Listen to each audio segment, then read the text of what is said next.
Welcome, Firdaus. Lovely to have you on. Thank you so much for your time today. Just to kind of start off by saying that Firdaus is somebody I really look up to. He was my EOA coach, EO Accelerator. And when I joined EO London, before I could join EO London, Firdaus very kindly offered his time to help us out and coach us through this journey and then help us get up to $1 million+ in revenue. And today, I'm so thrilled to have Firdaus on so he can share his journey with us. Firdaus, I think the best way to start is to introduce yourself. Firdaus, tell us who you are, what you do, a little bit about yourself would be great. Thank you. Okay, that's very, very sweet introduction, Raj. So look, I guess I start with work. Started off as a management consultant, grew up in India, then we moved to the UK. Started off as a strategic consultant, working for a management consultancy called Accenture. Worked with them for a few years whilst in parallel having multiple side gigs, residential and commercial property. Then fell into a business which I still run with my now business partner, which is around interiors and furniture and construction. I'm an active angel investor, so mainly very early stage, high risk, mainly tech companies, but also some other stuff as well. Very active in EO and have been for some time in YPO, and I'm a keen scuba diver. Love spending time with the family. Love fiddling around with crypto, AI, biohacking, anything that's going to lose money rapidly. Yeah, it's just a pleasure to be here. That's awesome. And obviously, you talked about your experience in doing these different ventures. I mean, how do you define the venture investing or just angel investing, entrepreneurship? What's your definition of it, and why do you enjoy that so much? My definition of it is a mixture of a number of years ago, I started. I read a book called Goodbye Things, and what Goodbye Things. I've always been happy with risk, quite comfortable with all sorts of risk, right? Whether it's physical risk, scuba diving, skydiving, or it's financial risk. I think you have to be comfortable with financial risk, otherwise you would never start a business or be an investor or entrepreneur. But a number of years ago, I read this book called Goodbye Things, and it basically introduced me formally to the concept of minimalism. And actually, growing up in India, we were already minimalist because we weren't allowed to buy anything or spend anything. The automatic, can I have it? And before you finish this, no, was right. So you were naturally born into the concept of minimalist living. So, but that concept really, it really grew on me, and I really embraced it. And I realized that certain aspects of my life that I was uncomfortable with were to do with material things. And by having this badge or this, this way of life, to be able to say, well, I don't have stuff because I'm a minimalist, right? I don't need to want stuff. It was a strange discovery that I don't have to have the latest phone and I don't have to be in that race, right? Because I didn't want to be in that race, but I felt I had to be in the race. But now I had a religion or something that I could hold on to and say, well, I'm a minimalist, so that's why I don't feel the urge to spend £1,000 on a phone that does exactly the same thing as the phone that I have in my pocket, which I spent £1,000 on couple of years ago. So that whole thing that was happening meant that I was not a slave to money. And sometimes people don't like to talk about money. Money, unfortunately, is an integral part of pretty much everything that we do, especially in business and the world. It's integrated into everything. And so bit by bit, by not wanting money and not being a slave to money and not wanting things, it just meant that my appetite for risk kept going up and up and up, because I was like, well, if I lose the money, it's not like I was saving up for something. And so the risk profile developed around that. And then I was like, okay, well, I'm doing property and that's fine. And it's relatively slow and relatively safe and extremely boring. And I wanted more risk and to do more interesting things. And I started meeting different founders who were incredibly bright. I love technology. And so I was attracted to founders who were on cutting edge of different technology, or if not cutting edge of different technology, at least the utilization of very interesting technology into cutting edge concepts. And meeting these founders was really energizing, because by that time I was doing property, I was doing furniture, and both were steady, but not exciting and not boring, and a little bit boring. And so I started meeting these founders and getting to know them, and then started placing bets basically with these different types of startups in concepts that I enjoyed, founders that I believed in, spreadsheets and projections that were totally made up and unrealistic. That took me a while to understand that. And that's how it's gone. And we've had some, I co-invest with different people that I know, my co-investors, not always, but very often. And we've had some really, really good successes, and we've had, a fair share of failures, but so far, touched wood, we're still up and alive and fighting, looking for other investments moving forward. So that's kind of, I don't know if that exactly answers the question. You have. And I think one thing I picked from that was obviously that you're a minimalist, that, you enjoy to really make sure that you enjoy the things in life which don't have to be money centric, which is great. Do you believe that entrepreneurs need to have a similar mindset, that they need to be minimalist as such? Or is that an optional thing, for example? And if not that, then what else might be required in the entrepreneurial mindset to succeed in this journey? I certainly don't think you have to be. So minimalism doesn't mean that you don't like money. I like money very much. I like money. I like making money. I like having money. I like the fact that money is a scoreboard, right? Like, it tells me, like, the things that I'm doing ultimately need to make me feel good, but there has to be an external reality to them. So like meditation makes me feel good, but it doesn't earn me any money, and I need money to, not necessarily buy things, but have experiences. So the minimalist living means I will think literally 5 times before I buy something. Even like £20, NutriBullet, which is one of my best purchases of last year. And I looked at it, and it was like on special offer. I think it was like £29.99. I looked at it and I was like, am I going to use it? Right. And then I left it. Next week, am I going to use it? And I looked at it 3 or 4 times before I said, I'm going to buy it because I'm going to use it. I convinced myself that I was going to use it. I use it every single day. And I get so much joy from it because I didn't just buy it. I really, really thought about it. So you need money for some things. You need money for experiences. In terms of mindset and entrepreneurial mindset, I think there's so many ways to get to, an end destination.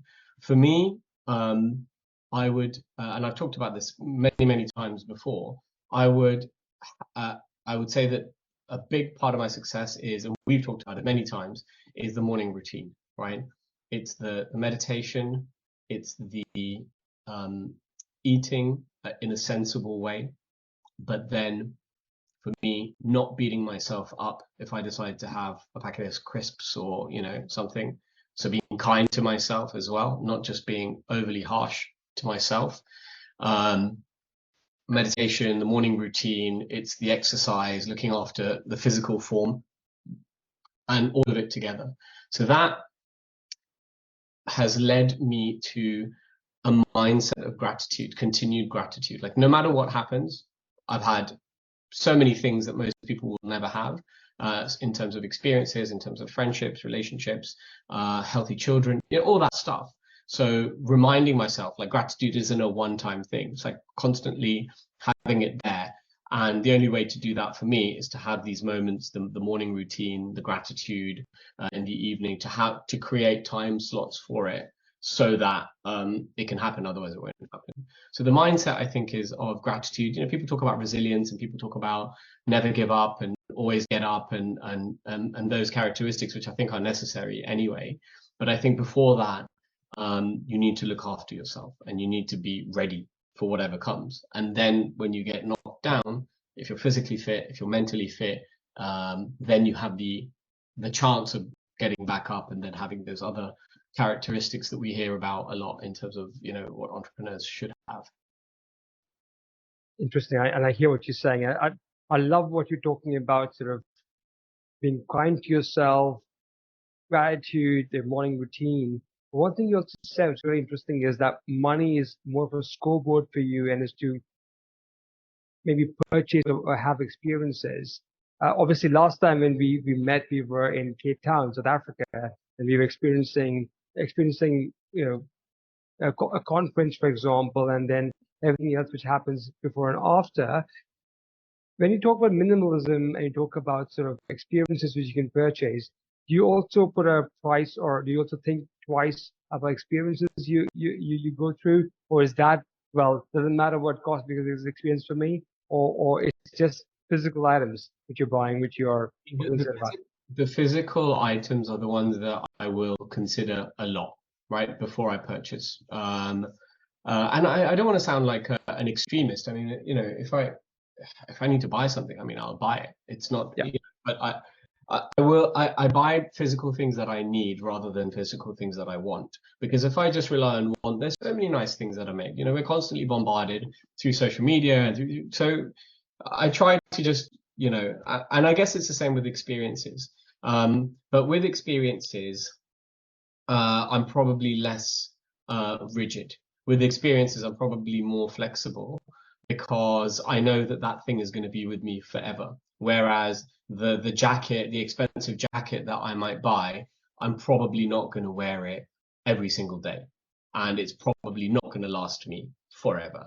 But maybe some mountain biking trip that we take, or some like you talked about Cape Town, going cage diving with sharks in Cape Town.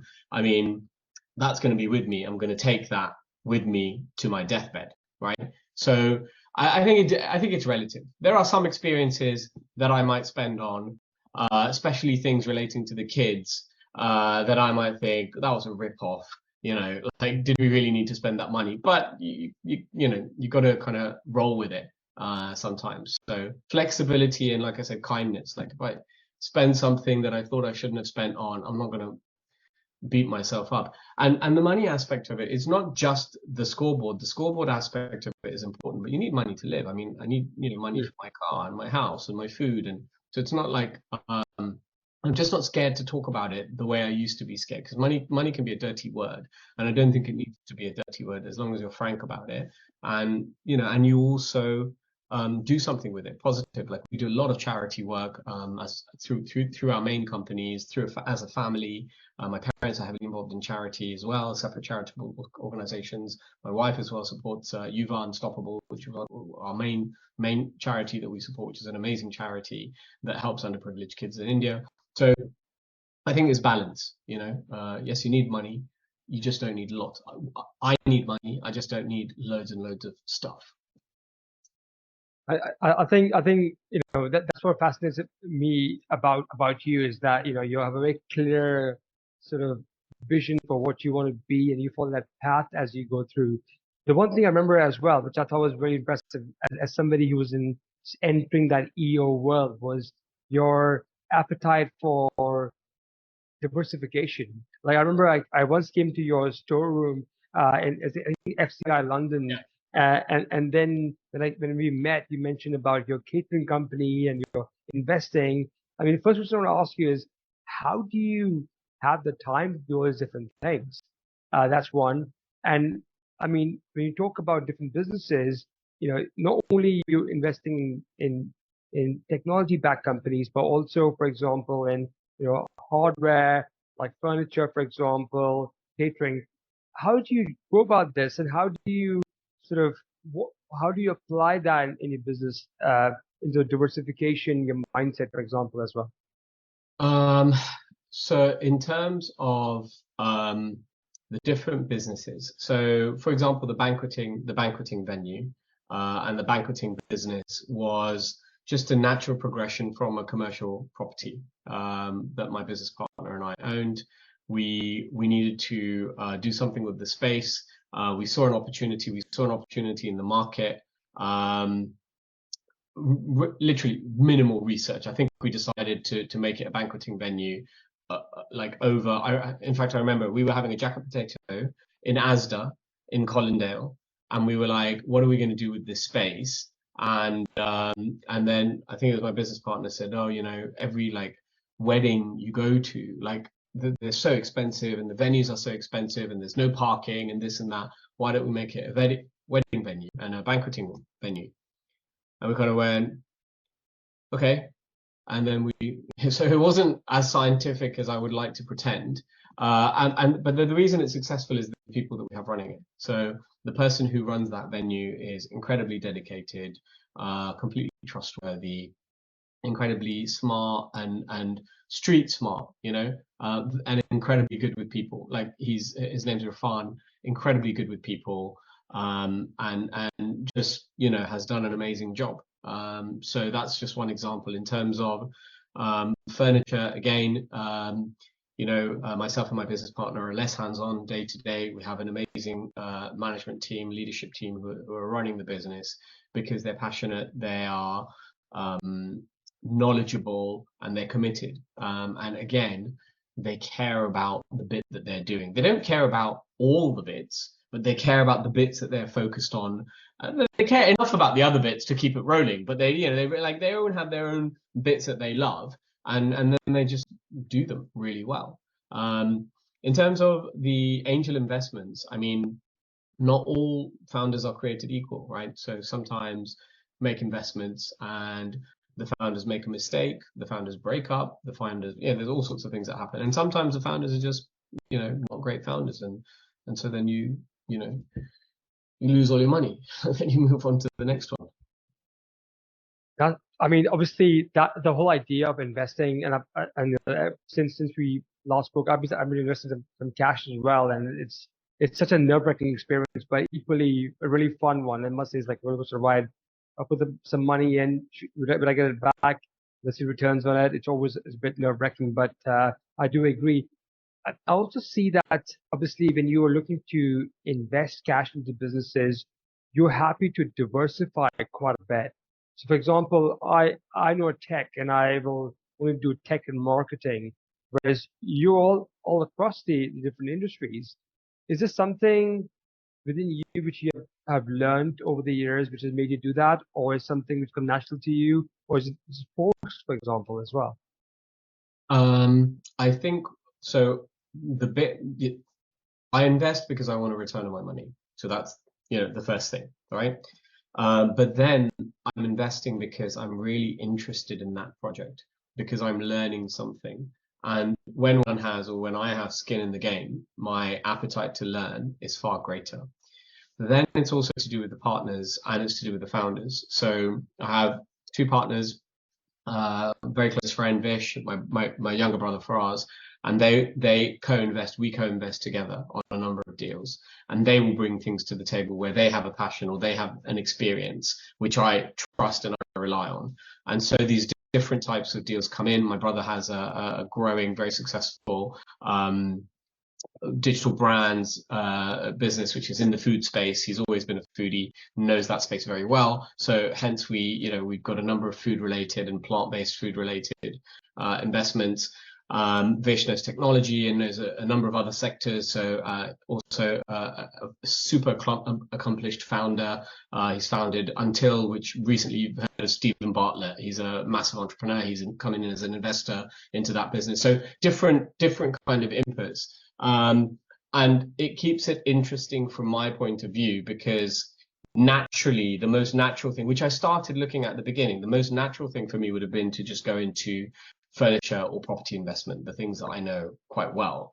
But actually, the whole, it would have just been boring because, I want that variety. And then what I learned from these other entrepreneurs and these other founders and these other businesses and the technologies that are there, we then pick out and then try and implement them in some of our own businesses.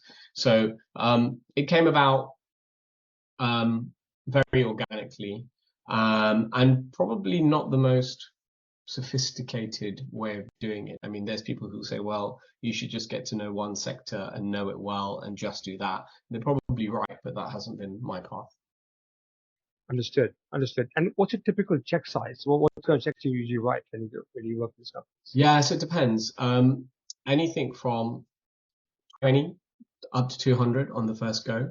And then it depends on what's happening in the company, what other investors come in, traction, and a variety of things, like that. But usually it's not for me. I don't design it with I'm going to be in every single round.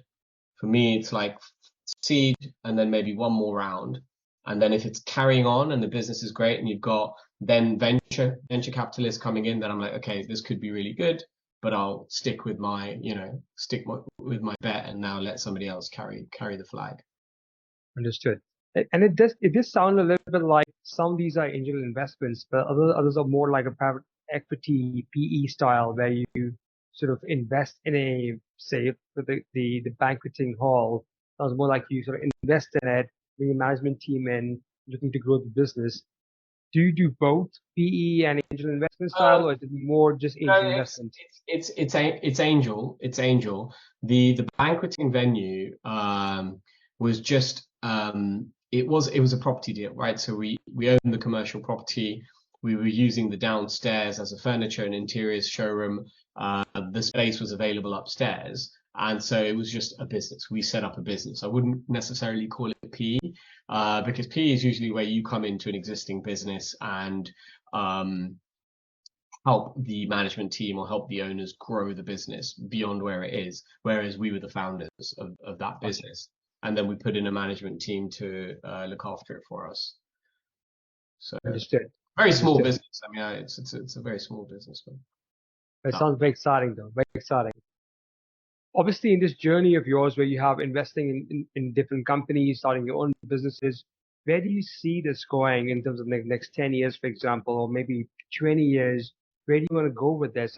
Is it more sort of like have a portfolio, then be a VC, for example? Are you looking to, I don't know, raise more funds and start investing as a full-time gig? Where do you see yourself? Where does Firdous see himself? Yeah, that's really interesting.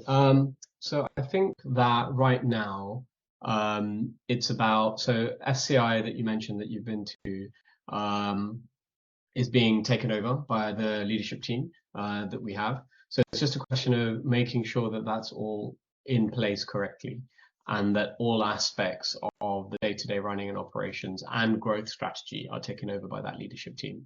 So I think there's still a little bit of work to do on that. And then after that, I think there's growth in the Middle East. I think that there's huge potential, mainly in Saudi Arabia. I think it's a very exciting, kind of like wild west scenario. I definitely have a lot of interest in AI. I have a lot of interest in property. So I think possibly that might be a direction to explore. But for right now, I want to try to do what most entrepreneurs don't do very well, which is just focus on one thing and not be distracted by shiny objects. But ultimately, ultimately, I think I want to be definitely working in health and wellness, being involved in that in a formal way, rather than just from a personal point of view. I love biohacking and I love the idea of learning more around the human body, around wellness, around mental health, like that whole package, and really learning much more about that kind of stuff. And then to be able to do it through the vehicle of a venture rather than just on a personal basis could be really interesting down the road. We'll see. Just interesting, really interesting. I must say, Saudi Arabia tends to be something I hear now almost once every day. Like someone or the other either coming to us with a opportunity to work with them, for example. There's investments going on there. So I mean, Saudi seems really hot. I mean, what do you think is going on there? I mean, obviously we know there's a lot of money being pumped in, for example. There's a whole new mindset in Saudi Arabia. What do you think is that? What was your perspective on Saudi Arabia, and where do you see Saudi Arabia going in the next few years? I think that I've got to be really careful. I think that there is a certain brutal honesty in kingdoms and dictatorships. Okay. And it's, we are the rulers, you are the people, whatever we say, you have to do. This is our plan. If you don't like it, leave. Like that's my basic summation. Now, there are a lot of things behind closed doors that people could talk about and point fingers. But when I look at the US, for example, and the UK and the hypocrisy of the government and how, how there's this very close connection between democracy, politics, and capitalism. I don't see explosive growth for the country or the people. I see great capital accumulation for those in power, right? So how do I feel about Saudi Arabia? I think there's a lot of potential. I think it's a young population, growing population. I think there's a desire to place itself on the world stage. I think there's some cash flow there that can help do that. I think they love technology. I think they are collaborating now in a way in that region that's not happened before. I think, as I said, I love technology, and they really want to be at the cutting edge of all things technology. They want to be at the cutting edge of hospitality, entertainment, and just, it aligns with a high risk, high reward kind of environment, which is something that I'm definitely attracted to. Interesting. And I think there's obviously sounds like Saudi Arabia's got a lot going on there, a lot of investments being pumped in. But one thing you mentioned in your previous sort of point was that about sort of shiny objects, and you mentioned we get distracted really easily by shiny objects. And obviously you're a mentor. You do mentor a lot of people from EO and beyond. What do you tell entrepreneurs when they come to you for advice? When you ask them to stay focused, especially when it comes to sort of in technology, we have these shiny objects like crypto. When crypto came in, there's a whole barrage of people who kind of got into crypto. Then now the buzzword is AI, and people go into AI. How do we stay on our course? And how do we sort of stay from distractions? And how do we know this is distraction or this is the mainstay, for example, of business in the future? Yeah, man, that's an impossible question to answer. I think it's so subjective, right? I think it depends on where you are in your journey, what your business is, what stage it's at, what the parameters for success or failure are based on your inputs and your focus. If you're at a stage in your business where everything goes through you, which is most people, until they get to a point where they've got a leadership train, who takes over and they've got that structure. When you're running a $500,000 to 10 million business, you're involved in a lot of stuff. And if you then decide to go off and try different things, if the business is super healthy and doesn't need your eyes on it, it could be really essential that you go and explore other things. I am looking at AI right now, but with a very clear focus on how it's going to increase productivity in our business, how it's going to improve the employee journey, how it's going to make it easier for looking at it completely from the team, looking inwards and going, how's it going to make your life easier and better? I'll get to the customer later, but right now I want to use it for the internal team. When I spent time on crypto between 3 and 2 years ago, that was definitely a waste of my time, a waste of my attention. I was trying and spending a lot of time understanding these concepts and understanding how the miners worked and understanding how the hashing worked and really getting technical, because I decided that was the only way to really understand the industry, to really know it. As a non-developer, you're a developer, but for me as a non-developer, to get into that nitty-gritty took 100 times more time than for somebody like you. And ultimately that time was siphoned away from my core business and my core team, and it didn't feed back into it, right? Somehow if it had fed back into the business, it would have been beneficial, but it didn't. So that's something that I would say is a chunk of time. I don't know how many hours or days or months went into that, but that was definitely a shiny object at the wrong time for me. Would I say the same thing about AI now? Absolutely not. The business has matured. The team is at a different place. I have a very clear join the dots of why I'm doing it and how it's going to benefit the business. So I think it's very subjective. Understood. And do you feel like going forward, from what you say, is that a big part is delegation and elevation of the teams? Is that an important part for you going forward, so you can have some more time for yourself, so you can invest in things like AI? And if so, what is the methodology you use to do that? For example, in our company, we use EOS. EOS is what we use, and actually, I've delegated most of the stuff to my team. I'm pretty much not involved in Goodman Lantern anymore, so I can do some awesome podcasting and learn from people like yourself. So, what was that you use within your organization to free yourself? Traction, EOS.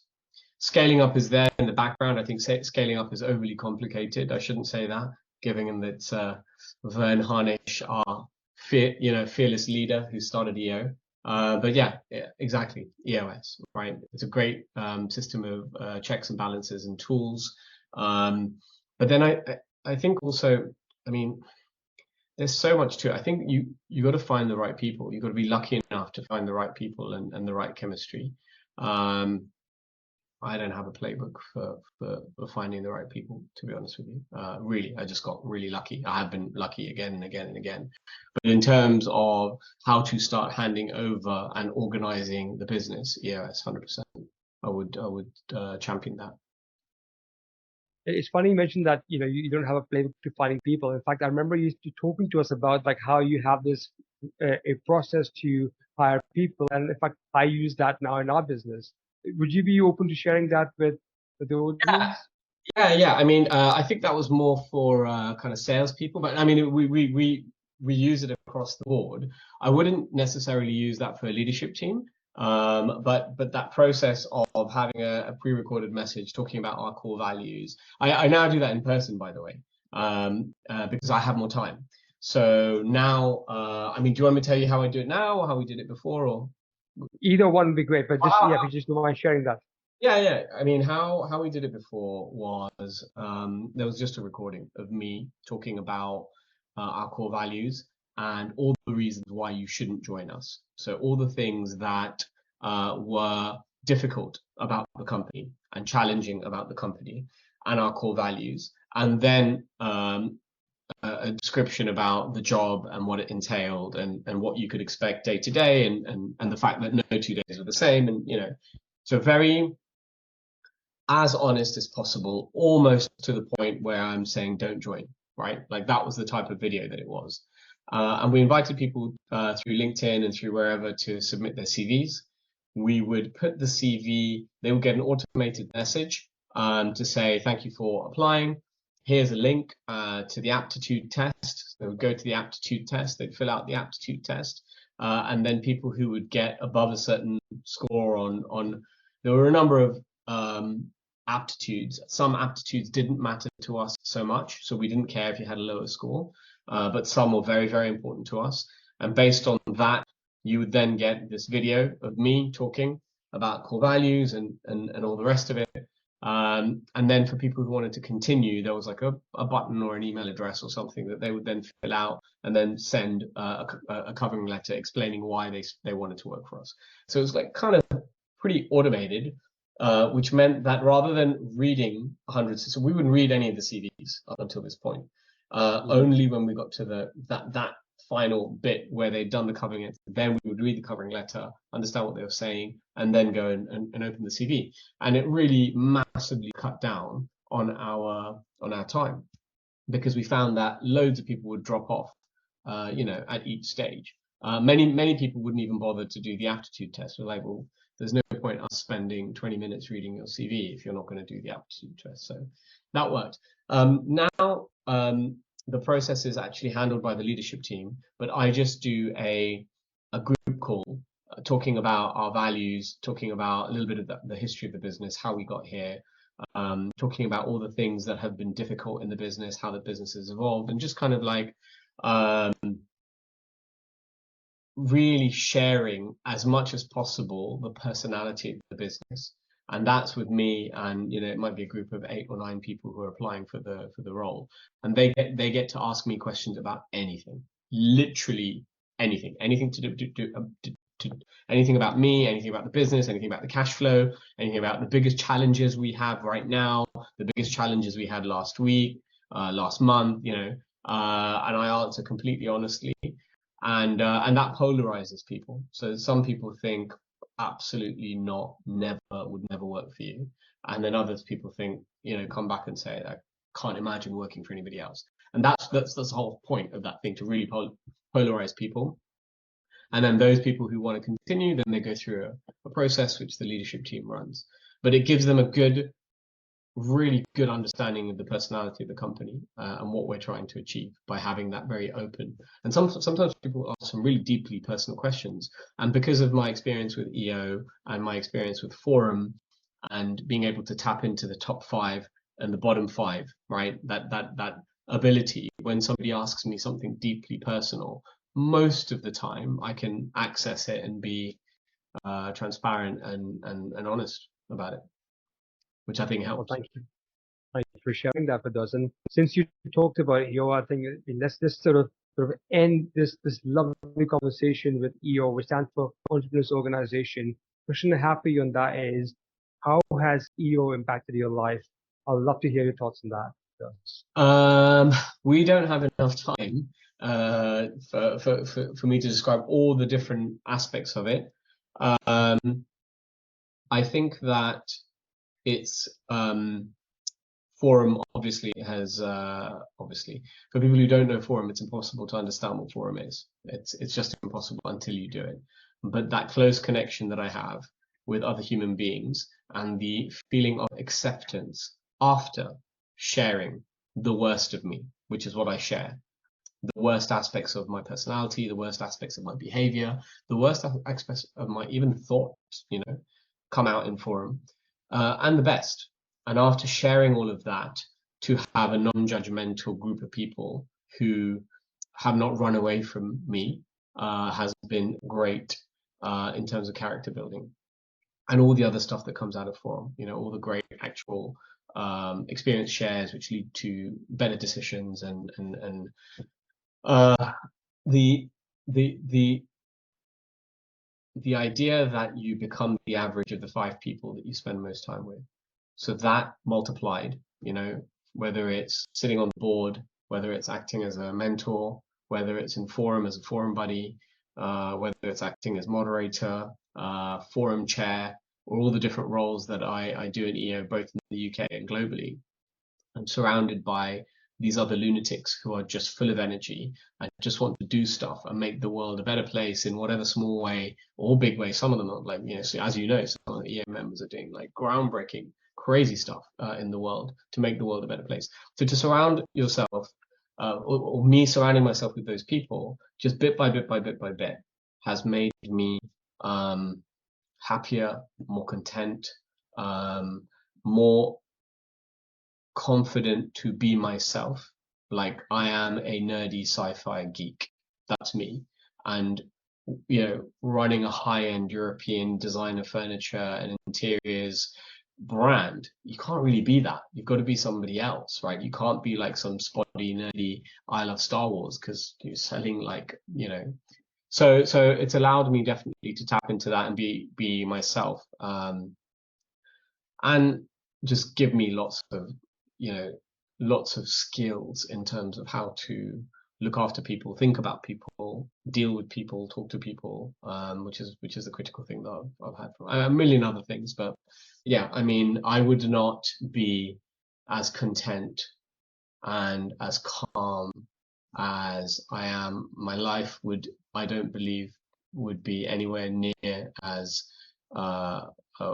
great if I hadn't joined EO, for sure.